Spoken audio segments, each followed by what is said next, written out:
Hello friends, आप लोगों के साथ नई वीडियो शेयर कर रही वीडियो अनसीन वीडियो डे 73 की है। और इससे पहले कि अगर state dance movement unseen videos आपने नहीं देखी, भी 13 एपिसोड वीडियोस नहीं देखे तो जाकर चैनल पर चेक कीजिएगा। आई बटन प्लेलिस्ट और अनसीन में आपको वीडियोस मिल जाएंगी।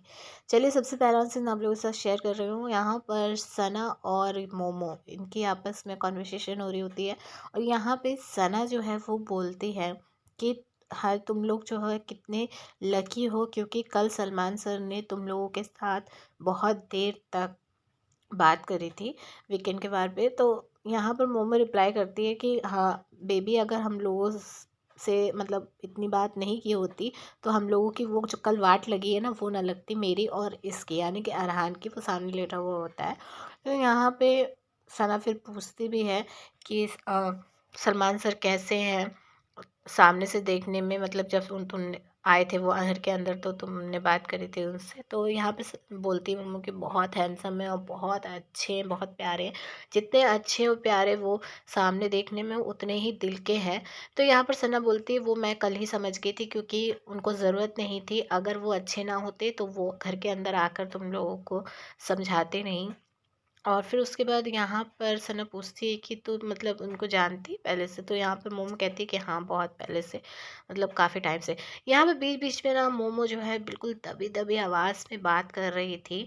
और एक तरह से आप ये कह सकते हैं कि लिप में, मतलब लिप के अकॉर्डिंग ही सना वो उसकी बातों को जो है समझने की कोशिश कर रही थी, जब वो धीमे धीमे बोल रही थी। क्योंकि कैमरा भी उस टाइम पर मोमो की तरफ से फोकस हटा के उसके बैक को दिखा रहा था।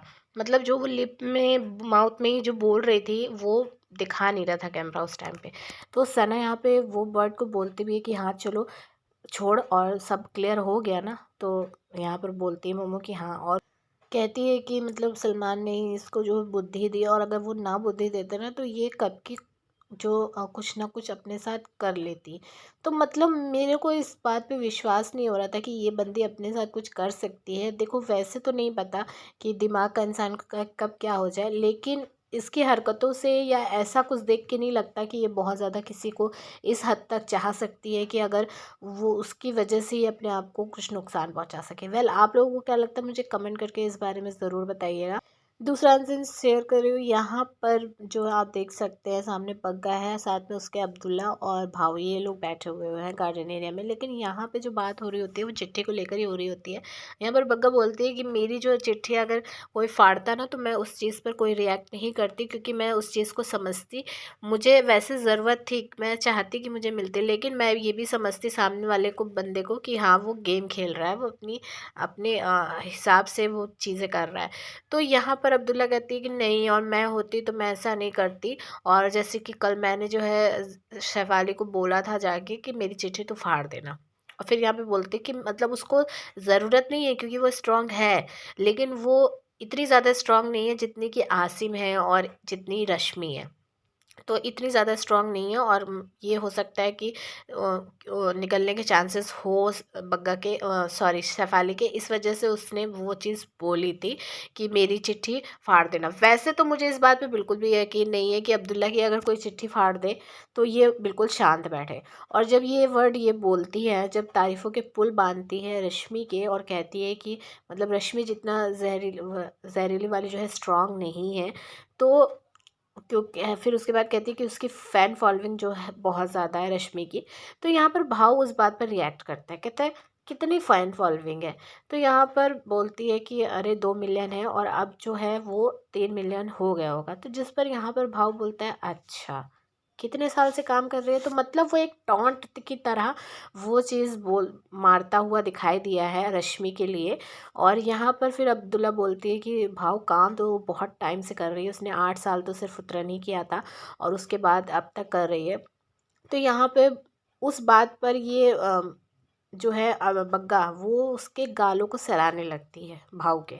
पहली बात, ये जिस तरीके से रश्मि के गुणगान करती थी, हमेशा उसकी पीठ पीछे इसने उसकी तारीफ़ी की है। और क्योंकि ये बहुत टाइम से फ्रेंड थे बाहर से भी, तो फ्रेंड तो ये सिद्धार्थ को भी कहती है कि मैं भी उसके भी फ्रेंड, वो भी मेरा फ्रेंड है।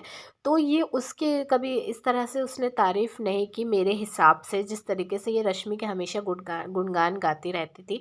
उसके काम की तारीफ़, उसके चेहरे की तारीफ़, मतलब हर एक चीज़ की इसने हमेशा उसकी तारीफ़ ही की है।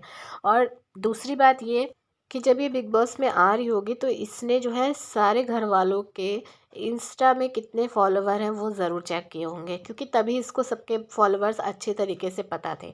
और यहाँ पर भाऊ जब मोमो के बारे में मतलब उसकी टांग खींचते हुए वो करने लगा, खींचना ब्लैक पुलिंग मोमो की, तो यहाँ पर अब्दुल्ला उसके जो तारीफ़ों के गुणगान गाना फिर उसने शुरू कर दिया और उसके काम को अप्रिशिएट करना शुरू कर दिया।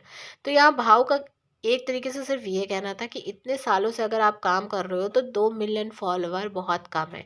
और फॉलोवर की क्या बात है, ये लोग हमेशा जो है पैसा दे के फॉलोवर बढ़ाते हैं, और फिर उसके बाद जो इनके हैशटैग चलते हैं वो पीआर एक्टिविटी से के ज़रिए होता है। तो बस सीधी सी बात है, फॉलोवर अगर इनके इतने ज़्यादा हैं भी तो ये ज़रूरी नहीं है कि वो जेन्युइन है। वो ये लोग अगर नहीं बढ़ते हैं तो पैसे दे के बढ़वा लेते हैं, ये मेरा मानना है। वेल, आप लोग क्या सोचते हैं वो मुझे कमेंट कर दीजिएगा। थर्ड अनसीन जो है आप लोगों के साथ शेयर कर रही हूँ। इस अनसीन में भी भाऊ है और साथ में छिपकली है, और यहाँ पर बात हो रही होती है जो छिपकली का लेटर जो नल्ले ने फाड़ दिया होता है उसके बारे में। यहाँ पे बोलती है छिपकली कि मतलब मैं हमेशा जो है इसके ऊपर आसिम के ऊपर ट्रस्ट करती हूँ और ये हमेशा जो है मेरा ट्रस्ट तोड़ देता है, मेरा दिल इसने अब पूरी तरीके से बिल्कुल तोड़ दिया है, और मैं पता नहीं क्यों इसके ऊपर हमेशा ट्रस्ट कर लेती हूँ। मुझे पारस ने भी बोला था कि सब कुछ करना बस इसके ऊपर ट्रस्ट मत करना, लेकिन फिर भी मैंने इस पर ट्रस्ट किया और इसने फिर से मेरा दिल तोड़ दिया। तो ये सारी सारी ब्ला ब्ला जो बातें हैं वो कर रही होती है। मतलब इसको ये लगता है कि सब लोग जो है इसके लिए, लड़के जितने घर के अंदर है सब इसके लिए ही हैं और सब इसकी बेबी सिटिंग ही करते रहेंगे। मतलब इसको सिर्फ बचाएं, इसके लिए खेलें, इसके लिए चले उठे बैठे, जो करना है सिर्फ इसके लिए करें, इसको ये लगता है। फिर वो ज्ञान देने लगती है कि ये चीज़ करके आप अपनी पर्सनैलिटी दिखाते हो। आपने ये कहा, उसने ये कहा कि मतलब मेरे को ज़रूरत नहीं थी लेटर की, अगर तुझे ज़रूरत नहीं थी तो मुझे बोल देता। तूने पहले मुझे थैंक्स किया, पप्पियाँ झप्पियाँ सब करके, और फिर थैंक्स करके इतना, और फिर उसके बाद तूने लेटर पढ़ भी लिया, तब भी तूने ये चीज़ नहीं बोली। लेटर पढ़ने के बाद बोल देता कि मुझे लेटर की ज़रूरत नहीं थी, तुम फाड़ देते, लेकिन तब भी इसने नहीं बोला, और जब मेरी चिट्ठी आई तभी इसने फाड़ा। तो वो चीज़ तुम्हारी पर्सनैलिटी बताती है, और मैं ऐसी नहीं हूँ। मुझे अपनी मम्मी का जो लेटर है वो पढ़ना था, तो अ, मुझे ज़रूरत थी, लेकिन मेरा मन ऐसा नहीं था, इस वजह से मैंने लेटर दे दिया। तो मतलब ये सारी ब्ला ब्ला बातें कर रही थी, जो देखिए इसके हिसाब से गलत थी, लेकिन मेरे हिसाब से मैंने पहले भी बोला था कि अच्छा हुआ इसको लेटर नल्ले ने नहीं दिया, क्योंकि ये पूरी तरीके से मुझे ये लगता है कि इसने जो नल्ले के साथ किया था वो सिर्फ और सिर्फ इसका गेम प्लान था, क्योंकि ये अच्छा भी बनना चाह रही थी और वो चीज़ थी कि ये अच्छी दिखेगी, लेकिन वो इसने चालाकी से अपने आप को कि मेरा लेटर जो है ये मुझे वापस करेगा, इस चालाकी के साथ इसने ये कदम उठाया था। आपको क्या लगता है कमेंट करके ज़रूर बताइएगा। चैनल को सब्सक्राइब कर लीजिएगा, वीडियो को लाइक और शेयर कीजिएगा। मिलेंगे नेक्स्ट वीडियो में।